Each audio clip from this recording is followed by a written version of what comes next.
Alright guys, yesterday I put up the most underrated video. Today we are officially done with making best of, most of lists for 2023, 2024. But what I did want to do is take a second to highlight how I categorize running shoes. So I started my career, a lot of you probably don't know this, but as an analyst, collecting data, organizing data, analyzing data, doing a lot of stuff with data. Shout out to anyone out there who's using SQL, Select, Starring out there. Drop me a comment if you are a SQL user. Anyway, why that is relevant here today is because I categorize running shoes into 5 main buckets. I want to take a little bit of a quantitative and qualitative approach today, explain the numbers that I use to categorize these shoes into those 5 buckets, and also the general qualities I look for when deciding which one of these buckets to put a shoe in. Now, those 5 key buckets are daily trainer, plated trainer, non-plated speed shoe, race day shoe, and recovery running shoe. That's generally how I structure and build my rotation. That's how I suggest others build a marathon rotation. Now, there are some overlap between a lot of these categories, and if you're a new runner, you don't need 5 running shoes. But this is one way that I have decided to slice and dice the market to make a little bit more sense of the hundreds of great options that we have out there. So today,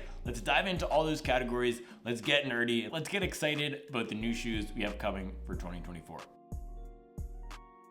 So before we get into it today, if you haven't checked out the Running Shoe Matcher tool yet, go ahead to runningshoematcher.com. So the Running Shoe Matcher is a really cool tool I built that matches you with the best shoe for you based on your goals and preferences. So you can go in there, answer 5 questions about what type of shoe you're looking for, whether you're looking for a daily trainer, a tempo shoe, or a race day shoe, whether you like your shoes soft or firm, and we'll match you with the best shoe for you. So it's live right now and it's free. You can check it out at runningshoematcher.com, and I'll put a link in the description below.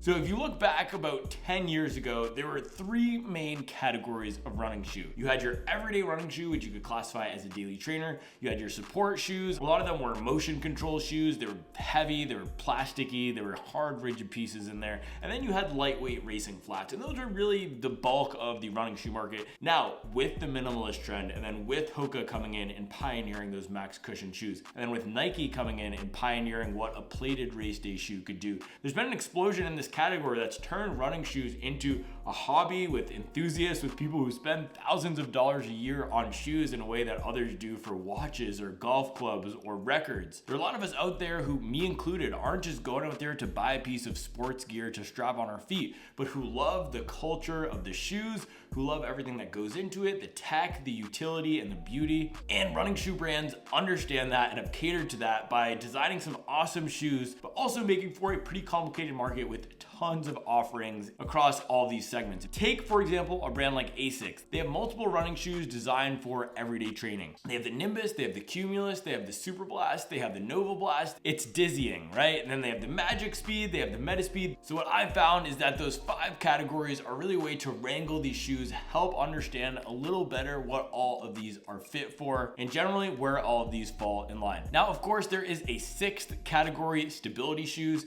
I don't have any stability shoes in my own rotation. I use the Saucony Endorphin Shift 3 as a light stability shoe, but today we're gonna be focusing mainly on the 5 categories of neutral running shoes, starting first with the daily trainer.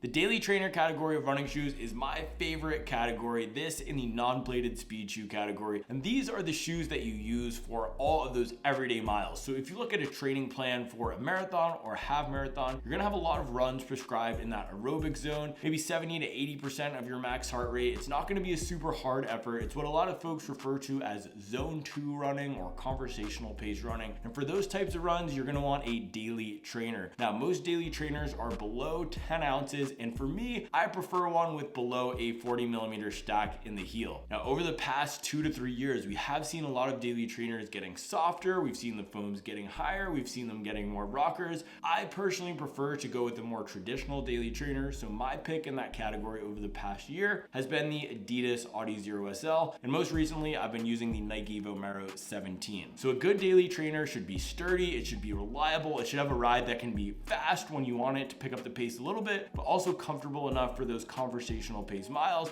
and maybe even some recovery running. Now, I'm holding the ASICS Gel Nimbus 25 here, which is one of the best max cushion recovery running shoes of the past year. Now, some folks do use these types of shoes as daily trainers, specifically if you're carrying a little bit more weight or you just like that really soft cushion feel underfoot, you can use a max cushion shoe as a daily trainer. Or if you prefer to use a heavier shoe or a more cushioned shoe because you don't want to run super fast on your everyday training miles, you could get away with using a max cushion shoe as a daily trainer. For me, I put those shoes in a separate category because they have a different use case in my training and how I approach running on a weekly basis. So in the morning, I do my everyday training runs. I'll do my hard runs in the morning, and in the afternoon, I'll either do a recovery run and pull for something like the ASICS Gel Nimbus 25, or I'll do a run with my son in the stroller and I'll use something like the Adidas Adizero SL or the Nike Vomero 17, more of that traditional daily trainer. Now, a great max cushion recovery shoe will have above 35 millimeters in the heel back here. Some of them even have above 40 millimeters. This Gel Nimbus 25 is above 40. I've been running in the Brooks Ghost Max this week. That one has 39. And then I also have the New Balance 1080 V13, which has 38 or 39 in the heel as well. I prefer a really nice, soft, cushioned feel for my daily trainer. I like the ASICS Gel Nimbus because it has this rocker up front. New Balance 1080 doesn't have as much of a rocker, and it's kind of a hybrid daily trainer recovery running shoe. But for me, this category must be soft and it must encourage a slow, gentle rolling along. And that's the issue with a little bit of firmer foams on these max cushion shoes. They do encourage me to pick up the pace, so I don't love those shoes for my recovery days. All right, guys, the next category of running shoes is one that we've seen explode over the past 2 to 3 years, and that is the plated training shoe category. So this is the Adidas Boston 12, which is my pick in this category for right now and for going into 2024 until something knocks it off its perch as the best marathon training shoe. So this category is the best shoe for marathon training because these shoes combine comfort and speed. So what they do is they take some elements of race day shoes, namely the carbon fiber plate. In this case, it's a glass fiber energy rod setup here, and race day foams. In this case, it's Adidas's Light Strike Pro, and they combine that with everyday running shoes. So if you look at the Adizero SL here and compare it to the Boston 12, you'll see there's some of the same foams here. In the case of the Boston 12, we have a little bit of a firmer foam in the back here for landing. So these shoes are great for long runs. The plates and the race day foams add a little bit more pop and responsiveness. If you look at something like the Puma DV8 Nitro 2 or the Saucony Endorphin Speed 3, like the Boston 12, those are also going to have a little bit more pep in your step for those everyday runs, and they're going to take a little bit of the burden off your legs no matter what the run is. So compared to a regular daily trainer like the Adizero SL or the Nike Pegasus, plated trainers are going to leave you feeling a little bit fresher because the plates make it easier to run, and the soft racing foams absorb some of the impact and give you back some of the energy to help you keep going. Now, some runners have taken to using plated trainers as their daily trainer, as their everyday running shoe. The reason I put them in a separate category and why I do not use a plated shoe as my daily trainer is I believe it's important to run without the assistance of a plate and a super bouncy foam. In the summer, I quit plated shoes. I really wanted to strengthen my lower legs, to work on my form, to work on becoming a more well-rounded runner, and running in a plated shoe all the time will not allow for that. It can weaken your Achilles, and studies have shown that you greatly reduce your risk of injury by rotating between different shoes. So whether it's different drops or different foams, using a plate or using not a plate, I like to have a few different options in my rotation at any time that all give a different feel. So while these shoes are a lot more fun to run in most of the time than our daily trainer, I like to mix it up to ensure that I'm setting myself up for success, not just for the race in the immediate future, but for my long-term health. So in terms of use case for this category, definitely long runs, some everyday runs, but not all of them. And the third thing here is going to be speed workouts. These shoes are excellent for any days where you have pace prescribed, whether that's marathon pace or 5K pace, depends on the exact plated training shoe. The Adidas Boston 12 can do a lot of it, but using one of these shoes for your speed workouts will again help you hit those paces while leaving your legs a little bit fresher than if you used a shoe from the next category, which we will discuss. So the next category here is the non-plated speed shoe category. So this is my favorite category of shoe, tied with the daily trainer. The reason I love this category is because it represents the pure simplicity of running. These shoes are lower to the ground. They're typically lightweight. For a men's shoe, they're usually below 8.5 ounces, sometimes below 8 ounces, and they are a lot more flexible than we see with plated training shoes, which gives them more of a natural feel. So I like to use these as well as plated training shoes for my speed days. However, these will leave your legs feeling a little bit more beat up, and sometimes it's harder to hit your paces in a non-plated training shoe like the New Balance Rebel here than a plated training shoe. So this is the category of shoes that's closest in feel to those old school racing flats. So if you miss that connected ground feel type of ride, I would check out a non-plated training shoe. Or if you just want something that's a little bit more connected to the ground, if you don't like the feeling of that super marshmallowy max cushion shoe, if you don't like the feeling of a plate and all that speed assistance you get in those plated training shoes, then the non-plated speed category is a great choice. These shoes typically cost less than their plated counterparts as well. For example, the Rebel here is on sale right now for $100.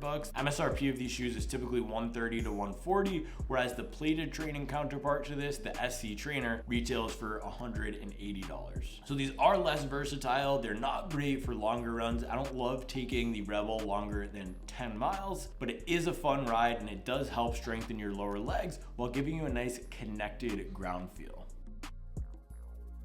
Last category here is the least important but most exciting category of running shoes. That is the race day shoes. So I'm holding the Nike Alphafly Next Percent 3 here, the third iteration of Nike's racing shoe that is designed for assaulting your marathon PR. And this is the category that tends to get jam-packed with the most tech. These shoes have light weights, bouncy foams, carbon fiber plates, and just weird gimmicks all around. The gimmick in this one is the Zoom AirPods up in the forefoot. So this is the most fun, innovative category of shoe. This is the shoe you're gonna pull for on those most important race days. Also for your most important training efforts where you wanna prepare for the race or get yourself into that racing mentality. I typically reserve my race day shoe only for the race and maybe 1 to 2 key workouts before that. My general guidance here is to not pull for your race day shoe a ton. It helps these shoes feel a little bit more special, and you will work your legs more in a non-plated shoe or a plated training shoe than by using these all the time, especially for your long runs. You don't want to be using a plated shoe for all your 16, 18, 20 milers. Yes, it's okay to do that sometimes, especially when you're mixing in some marathon pace, but it's also great to use a non-plated shoe, even something like the Adidas Audi Zero SL, which I use for all of my long runs this summer.